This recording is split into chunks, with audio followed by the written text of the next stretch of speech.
kulankan uu soo diyaariyay xafiiska maareynta khataraha masiibooyinka ee dowladda deegaanka Soomaalida oo ujeedadiisu ay sidii daraasaad muddo 6 bilood ah lagu soo sameyn lahaa gobolada deegaanka Soomaalida ayaa waxaa ka soo qayb galay mas'uuliyiinta xafiiska maareynta khataraha masiibooyinka khabiirka ka socday wasaaradda horumarinta dalka xafiisyada horumarinta ee heer deegaan iyo hay'adaha dawliga iyo kuwa aan dawliga ahayn ee ka howlgala deegaanka Soomaalida wasiirka xafiiska maareynta khataraha masiibooyinka mudane Axmed Yaasiin Sheekh Ibrahim oo furitaanka shirkani ka hadlay ayaa kula dardaarmay kooxaha waanbabaxaya soo sameynta daraasaadka inay ka soo baxaan waajibaadka saaran isla markaana ay u kurgalaan xaaladda bini'aadantinimo ee ka jirta maadaama roobkii dayrta aan la helin ilaa hadda xaaladda gobolada qaarkoodna meel adag ay marayso si guud waxaan ognahay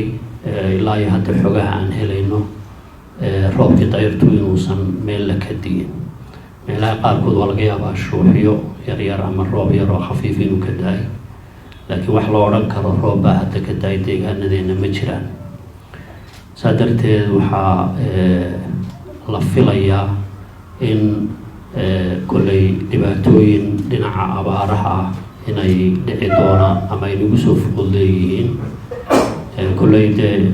raxmadda ilaahay mar walba way furan tahay oo inaguma saadaalin karno laakiin kolleyba waxaa la filayaa in haddii dayrtu ay sidaas ku tagto 3 bilood ee jiilaankuna inay dabada ku hayaan marka xaalad bini'aadamnimo oo aada u qalabsan inay ka dhalan doonto daraasadda marka loo baxayo kulli waa 26 goobood baa focuska la saari doona haddii la yidhaahdo 26 goobood marka waxay ramsi u noqon ama tusaale u noqonayaan guud ahaanba deegaankeena maadaama oo dee goobo kala duwan ay ku kala yaalaan waxa weeye waa sample loogu talagalay inay ka turjumaan guud ahaan deegaanka inay ka turjumaan marka maadaama oo natiijada aad la iman doontaan ama aad soo celin doontaan ay wax waliba ku xidhan yihiin oo go'aamada la qaadan doono lagu salayn doono baahiyaha kala duwan iyo wixii lagaga jawaabi lahaa waxaad garanaysaan inay arrin aada iyo aada muhiim u ah inay tahay marka saa darteed waxaan rajaynayaa qof waliba inuu xil iska saari doono sidii natiijada u noqon lahayd mid ma garanaysaa precise ahoo natiijo aan ku darna lahayn ka dhinna lahayn inay noqoto geesta kale wasiir ku-xigeenka xafiiska khataraha masiibooyinka ee dowladda deegaanka Soomaalida mudane Cabdifataax Maxamed Cabdi ayaa faahfaahin dheeraada naga siiyay kulankaasi galabta waxaan xaggan ugu furaynay shir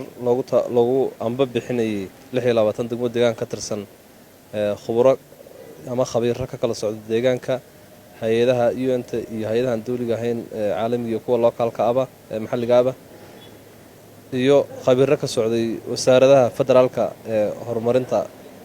iyo commissionka maareynta khatarta masiibooyinka ee heer qaran dadkan meesha isugu yimid khubarada u furinay tababarkan iyo dardaaranku wuxuu ahaa in ay soo sameeyaan daraasadii dayrta sidaan ka warqabno sanadkii 2 jeer ayaa daraasadda noocan oo kale la sameeyaa guga iyo dayrta ka bacdi ayaa la sameeyaa waa mid heer qaran ah oo deegaan walba laga sameeyo mar walba la sameeyo daraasadana waxaa lagu go'aan qaataa 6 bilood ee soo socda qorshaha bini'aadanimo ee dalka yaa daraasadan ka soo baxo oo laga diyaariyaa si gaar deegaankeena waxay qorshahan ugu fadhidaa hadda dayrtii maadaama ay bilowga October ama dabeeqada September inay daay ahayd ilaa hadda wax roob lama hayo xaalad abaaro ba'an ayaa soo wajahday oo goboladan koonfurta ah Liibaan iyo Afdheer iyo Dhaawo ay ugu daran yihiin deegaanka intiisa kalena ay maalmaha soo socdo biyo la'aan fara badan iyo calaf la'aan fara badan ay ka jirto marka in si dhaqso ah inta loo soo sameeyo waqtigii la siin jiray hore aan la siin hore loo soo daraasadan lagu soo gabagabeeyay ayaan meesha iskuulada daaranay